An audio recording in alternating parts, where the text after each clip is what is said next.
नमस्कार, आप देख रहे हैं न्यूज़ वन इंडिया। मैं हूं आपके साथ दीपिका ओझा। चलिए खबरों की शुरुआत करते हैं। आपको बता दें कि सीएम योगी आदित्यनाथ की आज ताबड़तोड़ जनसभाएं हैं। सुबह 10:30 बजे श्रावस्ती में जनसभा को संबोधित करेंगे। इसके बाद 11:50 पर डुमरियागंज में जनसभा को संबोधित करेंगे। इसके अलावा आपको बताते चले कि दोपहर 1 बजे संत कबीर नगर पहुंचेंगे, जहां विशाल जनसभा को सीएम योगी आदित्यनाथ संबोधित करेंगे। इसके बाद 2 बजे बस्ती में कार्यक्रम है और 3:25 पर आजमगढ़ में जनसभा को संबोधित करेंगे सीएम योगी आदित्यनाथ। तो वहीं शाम 5:30 बजे वाराणसी में महिला सम्मेलन में शिरकत करेंगे। पीएम मोदी के साथ इस सम्मेलन में शामिल होंगे। तो लगातार देखिए, क्योंकि लोकसभा चुनाव के मद्देनजर 5 चरण का मतदान हो चुका है, अब 6वें चरण का मतदान है और ऐसे में सीएम योगी आदित्यनाथ के ताबड़तोड़ दौरे हैं और जनसभाओं को आज संबोधित करने वाले हैं। सबसे पहले सीएम योगी आदित्यनाथ आज श्रावस्ती पहुंचेंगे। 10:30 बजे सीएम योगी श्रावस्ती पहुंचेंगे और उसके बाद 11:50 पर डुमरियागंज पहुंचकर जनसभा को संबोधित करेंगे। इसके अलावा 1 बजे संत कबीर नगर में जनसभा को संबोधित करेंगे। फिर 2 बजे बस्ती का कार्यक्रम है। बस्ती में जनसभा को संबोधित करने के बाद सीएम योगी आदित्यनाथ आजमगढ़ में जनसभा को संबोधित करेंगे और आखिर कार्यक्रम आपको बता दें कि 5:30 बजे का है, जहां पर वाराणसी में महिला सम्मेलन में सीएम योगी शिरकत करेंगे। दरअसल इस कार्यक्रम में प्रधानमंत्री नरेंद्र मोदी महिला सम्मेलन को संबोधित करने वाले हैं और इसी कार्यक्रम का हिस्सा सीएम योगी आदित्यनाथ भी बनेंगे।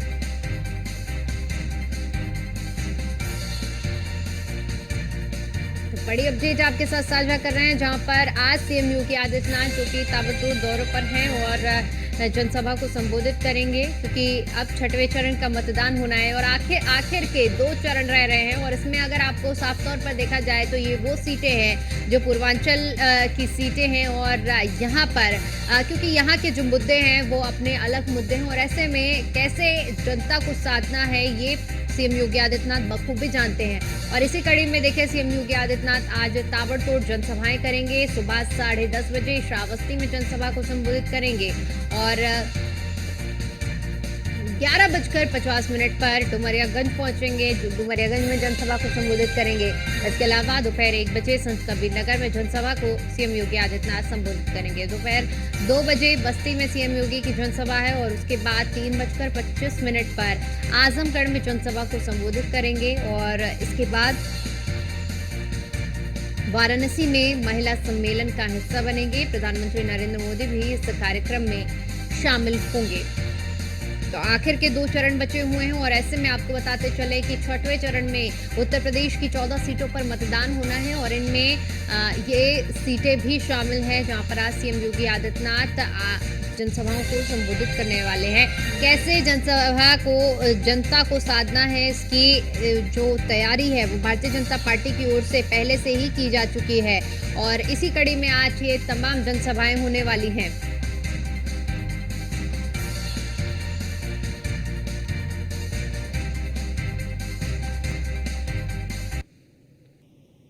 वहीं इसी खबर पर ज्यादा जानकारी के साथ हमारे संवाददाता सद्दाम खान हमारे साथ सिद्धार्थनगर से जुड़ चुके हैं। संदीप श्रीवास्तव हमारे साथ आजमगढ़ से जुड़ चुके हैं। सद्दाम, सबसे पहले आपका रुख करना चाहेंगे, आपसे समझना चाहेंगे, क्योंकि आज देखिए सीएम योगी आदित्यनाथ के तमाम दौरे रहने वाले हैं, जहां जनसभाओं को संबोधित करेंगे। अगर बात की जाए आज क्या कुछ कार्यक्रम रहेगा और कितने बजे सीएम योगी आदित्यनाथ पहुंचेंगे? बिल्कुल, देखिए निश्चित रूप से जिस तरह से देखा जा रहा है कि सिद्धार्थनगर जिले में 6वें चरण यानी 25 मई को चुनाव होना है। ऐसे में जो भारतीय जनता पार्टी है वो वोटरों को साधने में कोई कोर कसर छोड़ना नहीं चाह रही है। अब मिला जुला के 2 फेज के चुनाव बचे हैं, तो 2 फेज में जो बीजेपी है वो अपना पूरा दमखम लगाने में जुट गए। उसी क्रम में आज मुख्यमंत्री योगी आदित्यनाथ 11:40 पर डुमरियागंज लोकसभा के विधानसभा डुमरियागंज राजकीय कन्या इंटर कॉलेज में पहुंचेंगे 11:40 पर और उसके बाद 11:50 पर जहां मुख्यमंत्री योगी आदित्यनाथ की जनसभा होगी और वहां पर वो पहुंचेंगे और 11:50 से लेकर 12:30 बजे तक एक विशाल जनसभा को भाजपा प्रत्याशी जगदम्बिका पाल के पक्ष में संबोधित करेंगे। तो कहीं ना कहीं मुख्यमंत्री योगी आदित्यनाथ का जो ये दौरा है ये बड़ा ही अहम माना जाता है, क्योंकि मुख्यमंत्री योगी आदित्यनाथ ये बखूबी जानते हैं कि वो जनता की नब्ज टटोलने में माहिर है कि जो वोटर है उनको भाजपा के पक्ष में कैसे लाना है। तो मुख्यमंत्री योगी आदित्यनाथ जो है आज सिद्धार्थनगर में पहुंचेंगे और जो भाजपा के प्रत्याशी जगदम्बिका पाल है वो भाजपा यानी कमल निशान से तीसरी बार मैदान में है, तो उन्हीं के पक्ष में आज मुख्यमंत्री योगी आदित्यनाथ एक विशाल जनसभा को संबोधित करेंगे। मुख्यमंत्री योगी आदित्यनाथ को लेकर जो भारतीय जनता पार्टी के जिला अध्यक्ष और तमाम पदाधिकारियों ने लगभग तैयारियां पूरी कर लिया। बस इंतजार है मुख्यमंत्री योगी आदित्यनाथ के कि कब वो सिद्धार्थनगर जिले में पहुंचेंगे और कब यहाँ पर एक विशाल जनसभा को संबोधित करेंगे। जी ठीक है, ठीक है सद्दाम, लौटेंगे आपके पास। संदीप, क्योंकि देखिए सीएम योगी आदित्यनाथ जिस तरह से लगातार भारतीय जनता पार्टी के काडर में जाकर और प्रचार प्रसार कर रहे हैं, और इसी कड़ी में देखिए आज आजमगढ़ भी सीएम योगी पहुंचेंगे, ऐसे में क्या कुछ कार्यक्रम रहने वाला है आज सीएम योगी आदित्यनाथ का आजमगढ़ में? देखिए, ये चुनाव का 2-3 दिन बाद बचा है प्रचार का, और ये भाजपा अपना पूरा दमखम अब लगाएगी, क्योंकि 25 तारीख को चुनाव और दूसरा चरण, ये 5वां चरण होना है, 6वां 2 ही चरण बचे हैं। तो इसमें पूरी ताकत अपनी भाजपा झोंक दी है कि यहाँ सदर सीट आजमगढ़ की निकले, हर हालत में निकले। इसी क्रम में तूफानी दौरा योगी जी का है, क्योंकि इसके पहले 19 तारीख को आए, जब प्रधानमंत्री आए थे तब, उसके बाद लगातार में नगर में आए, फिर उसके बाद आज सगड़ी के नवोदय नगर में उनका जनसभा है, जिसके लिए व्यापक तैयारियां कर ली गई हैं।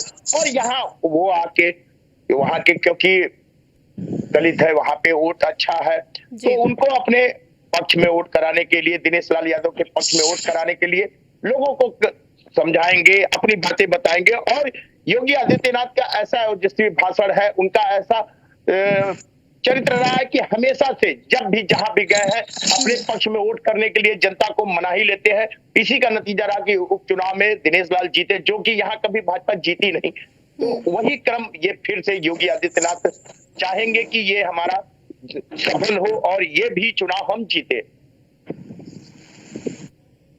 बिल्कुल, हमारे साथ राघवेंद्र सिंह भी जुड़ चुके हैं बस्ती से। राघवेंद्र, देखिए आज जिस तरह से सीएम योगी आदित्यनाथ तूफानी दौरे पर हैं, जनसभाओं को संबोधित करने वाले हैं, ऐसे में अगर कार्यक्रम की बात की जाए तो क्या कुछ कार्यक्रम रहेगा बस्ती में आज? ये आपको बता दें, बस्ती जिले के नगर थाना क्षेत्र के जनता इंटर कॉलेज में मुख्यमंत्री योगी आदित्यनाथ का कार्यक्रम रखा गया। सांसद हरीश द्विवेदी के लिए समर्थन में मतदान करने के लिए सब लोगों से अपील करेंगे। वहीं कड़ी सुरक्षा की बात करें तो पुलिस के जवान तथा पीएससी के भी जवान मुस्तैद हैं। आपको बता दें कि योगी आदित्यनाथ इस बार सांसद हरीश द्विवेदी को भारी मतों से जिताने के लिए यह सभा को संबोधित कर रहे हैं। ठीक है, अगर सद्दाम, सिद्धार्थनगर में जिस तरह से आप जिक्र कर रहे थे अब से कुछ देर पहले कार्यक्रम का, अगर सियासी समीकरण की बात की जाए तो क्या कुछ इस बार के सियासी समीकरण सिद्धार्थनगर में देखने को मिल रहे हैं? और प्रत्याशियों की बात की जाए तो किसका पलड़ा ज्यादा भारी इस बार नजर आ रहा है चुनाव में? जाहिर तौर से सिद्धार्थनगर जिले में भाजपा के प्रत्याशी जगदम्बिका पाल है, वो तीसरी बार और हैट्रिक के चक्कर में लगे थे। और दूसरी तरफ जो है समाजवादी पार्टी ने जो अपना दांव लगाया है वो स्वर्गीय हरिशंकर पंडित तिवारी के बेटे भीष्म शंकर कुशल तिवारी पे। तो सिद्धार्थनगर जिले में अगर जातीय समीकरण की बात करें तो सबसे ज्यादा माइनॉरिटी वोट है, उसके बाद ब्राह्मण वोट है। इसी को साधने के लिए कल जो है वो पूर्व मुख्यमंत्री अखिलेश यादव भी सिद्धार्थनगर जिले में आए थे और उन्होंने भी एक विशाल जनसभा को संबोधित की। सिद्धार्थनगर जिले में इस समय जो लड़ाई है वो बहुत ही टफ और बहुत ही कठिन दिख रही है। यही वजह है कि मुख्यमंत्री योगी आदित्यनाथ जो है आज सिद्धार्थनगर जिले में आएंगे। और दूसरी बात यह है कि कहीं न कहीं जो अभी भाजपा के पदाधिकारी हैं, कार्यकर्ता हैं, उनमें भी जो जगदम्बिका पाल है उनको लेकर कहीं ना कहीं कुछ नाराजगी है। उन्हीं लोगों को जो मुख्यमंत्री योगी आदित्यनाथ है, कहा यह जा रहा है कि उनको भी मुख्यमंत्री योगी आदित्यनाथ मनाने का और जीत का मंत्र देने का काम करेंगे। हालांकि जो जगदम्बिका पाल है वो एक बड़े नेता है, वो अच्छी छवि है, लेकिन कहीं ना कहीं जो तीसरी बार वो यहाँ से चुनाव लड़ रहे हैं, ये उनका चौथी बार है। वो एक बार 2009 में कांग्रेस से जीते थे और 2 बार भाजपा से और तीसरी बार फिर मैदान में, तो कहीं ना कहीं उनका एक विरोधी रहे और एंटी इनकम्बेंसी भी देखने को मिला है।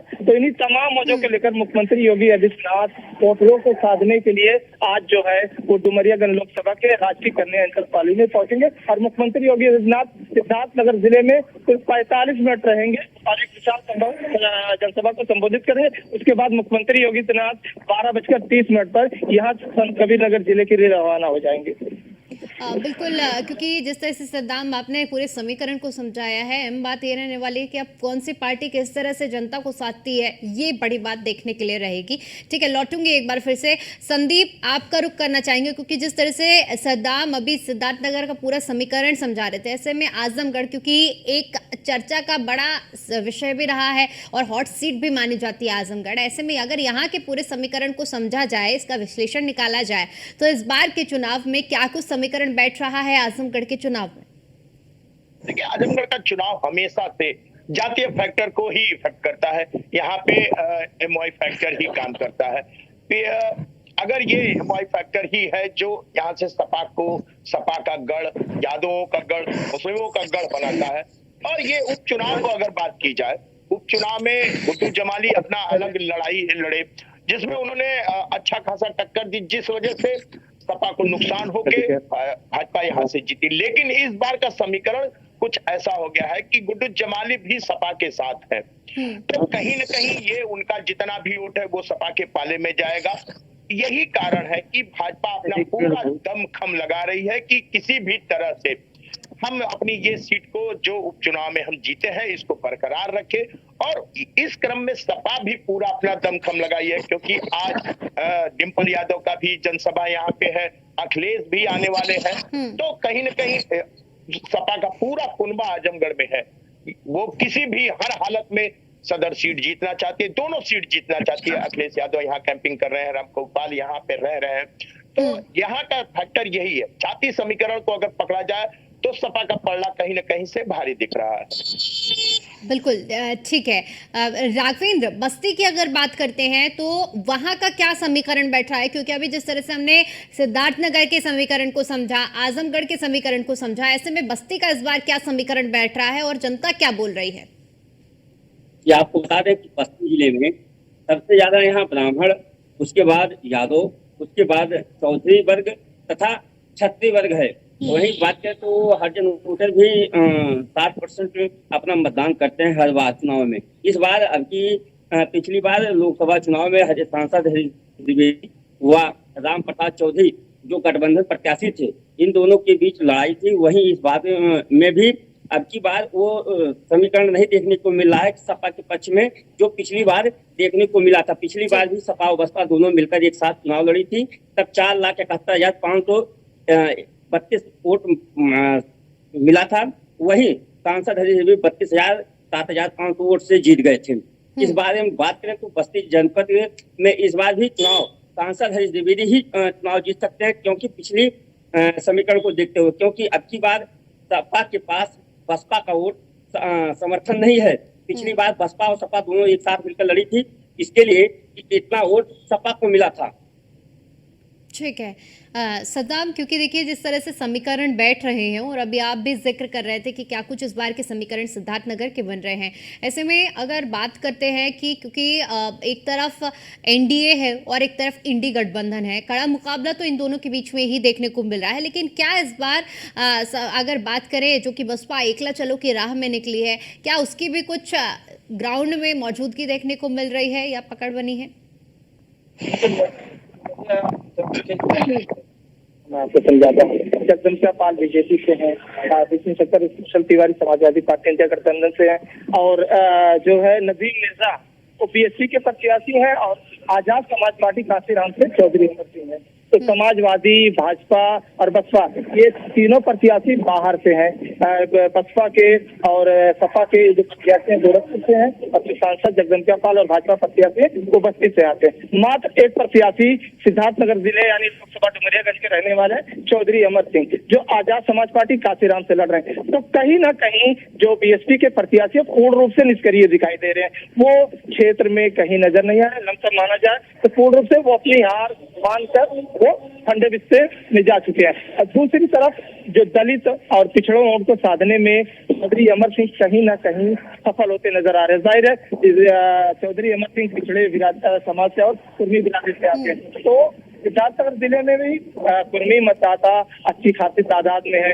इन्हीं वोटरों को अब चौधरी अमर सिंह सीधा सीधा जो चुनाव लड़ रहे हैं वो 85 बनाम 15 यानी 15% स्वर्ण और 85 बनाम पिछड़ी। तो कहीं ना कहीं जो ये चौधरी अमर सिंह के मैदान में आ जाने से भाजपा का जो खेल है वो बिगड़ता नजर आ रहा है। यही वजह है कि जो इंडिया गठबंधन के प्रत्याशी विष्णु शंकर कुशल तिवारी है वो कहीं ना कहीं भारी नजर आ रहे हैं, क्योंकि अच्छी खासी आबादी लोकसभा डुमरियागंज सिद्धार्थनगर में माइनॉरिटी के करीब सिद्धार्थनगर जिले में माइनॉरिटी 5 लाख है और ब्राह्मण 3 से 4 लाख है। इसी समीकरण को साधते हुए अखिलेश यादव ने जो विष्णु शंकर कुशल तिवारी स्वर्गीय हरिशंकर के तिवारी के लड़के उन पर दांव आजमाया और कहीं ना कहीं जो विष्णु शंकर कुशल तिवारी है उनको पीडीए यानी पिछड़ा दलित अल्पसंख्यक का भी लाभ मिल रहा है। यही वजह कि मुख्यमंत्री योगी आदित्यनाथ और बीजेपी के जितने भी बड़े नेता हैं, बड़े भी स्टार प्रचारक हैं, एक के बाद एक सिद्धार्थनगर जिले में कई जनसभाओं को संबोधित कर रहे हैं और कहीं ना कहीं जो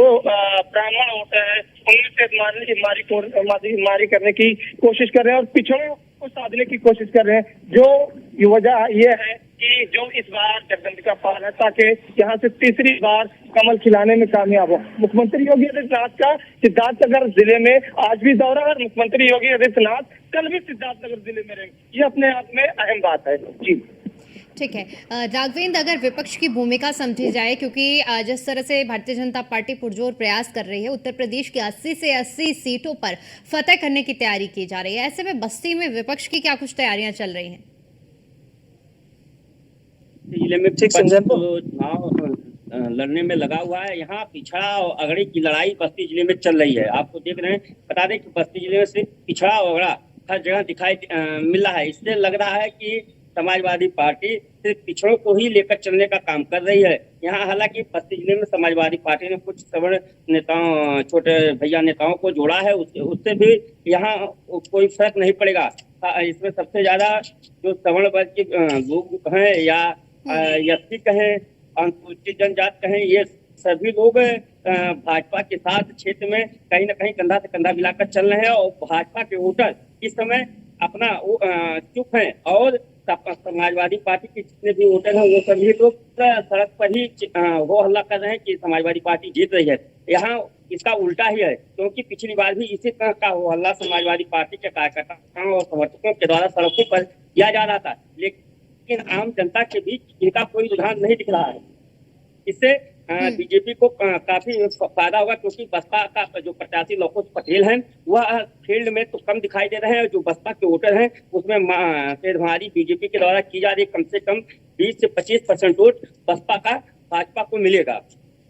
बिल्कुल संदीप, अगर क्योंकि देखिए जिस तरह से पिछले बार 2019 के चुनाव में हमने देखा था कि सपा और बसपा एक साथ थी, इस बार का समीकरण थोड़ा बदला है क्योंकि बसपा तो अकेले है लेकिन समाजवादी पार्टी के साथ इस बार कांग्रेस है। और ऐसे में अगर मुद्दों की बात की जाए तो किन मुद्दों को लेकर तमाम पार्टियां, क्योंकि बात एनडीए की करते हैं, खासतौर पर अगर बीजेपी की करें तो किन मुद्दों को लेकर जनता के बीच में भारतीय जनता पार्टी पहुंच रही है? वहीं अगर इंडी गठबंधन की बात की रहे तो जनता को किस तरह से और किन मुद्दों के तौर पर साधने का प्रयास किया जा रहा है आजमगढ़ में?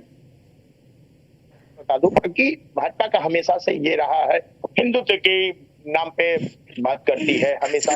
कभी भी अगर शिक्षा रोजगार की बात की जाए तो वो उसको हटा के हमेशा ये हमने मंदिर बनाया और इस पे कहीं ना कहीं ये राम के नाम पे ही वोट मांगा जा रहा है।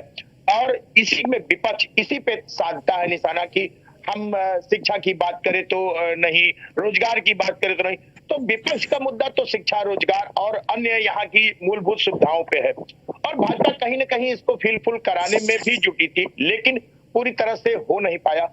और जो अगर कहा जाए कि उपचुनाव में जो दिनेश लाल ने किया 15 महीने 16 महीने में जो उन्होंने काम किया, वो उससे जनता उनसे खुश तो है, क्योंकि जनता चाहती है कि जिस मैं अपने प्रतिनिधि को चुनती हूँ उनसे मैं मिलूं।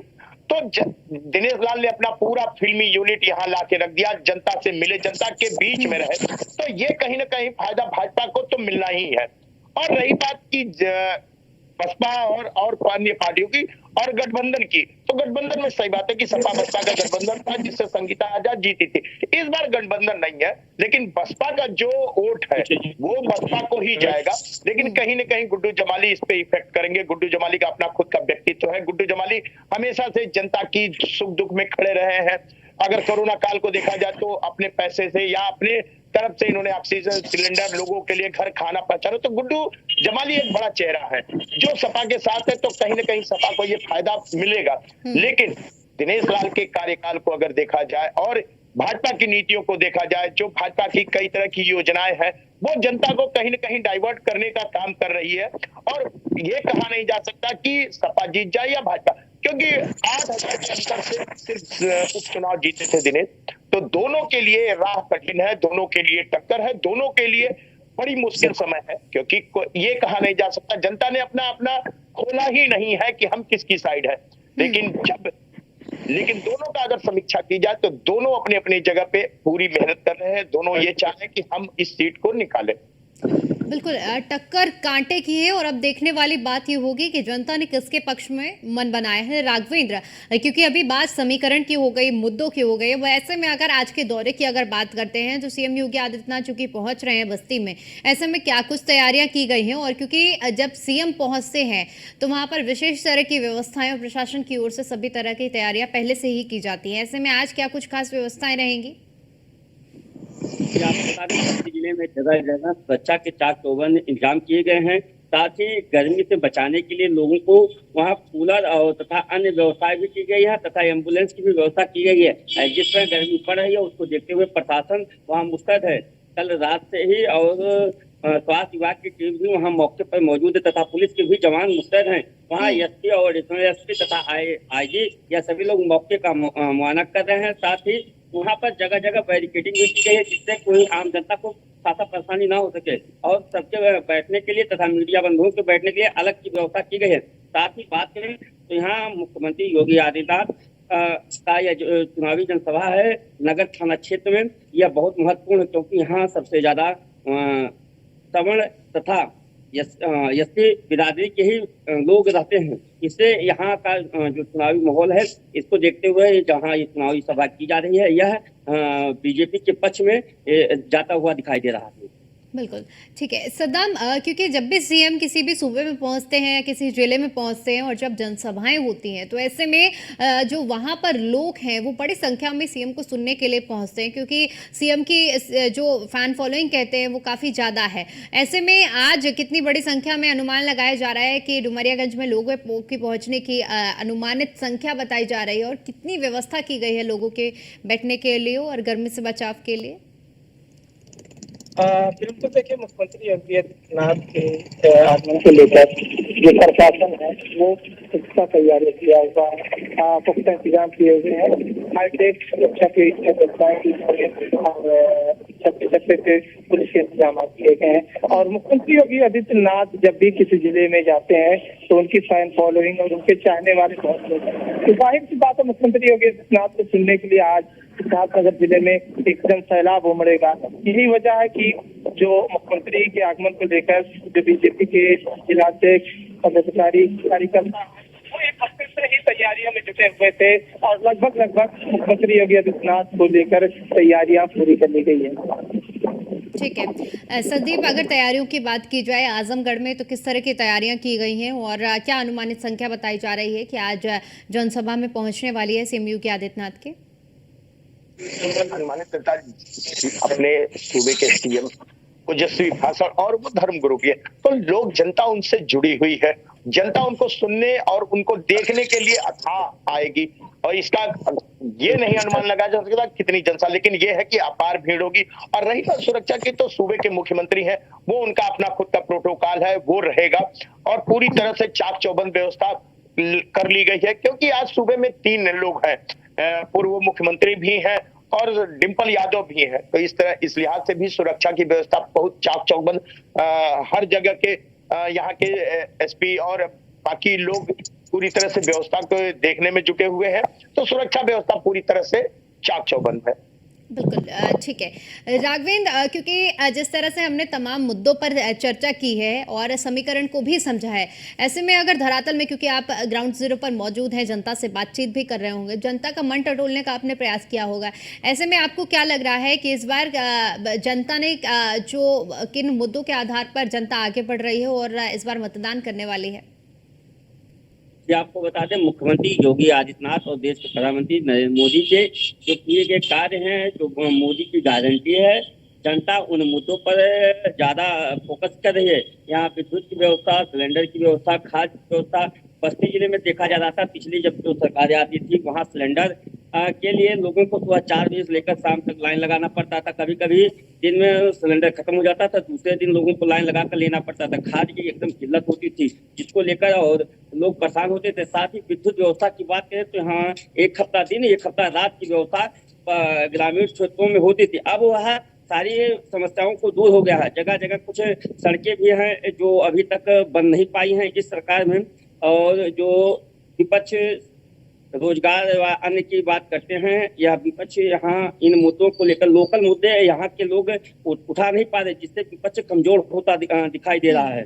बात करें तो योगी मोदी के द्वारा जो किए गए कार्य हैं, उन्हीं को लेकर बीजेपी यहाँ चुनावी मैदान में उतर रही है और जीत का दम भर रही है।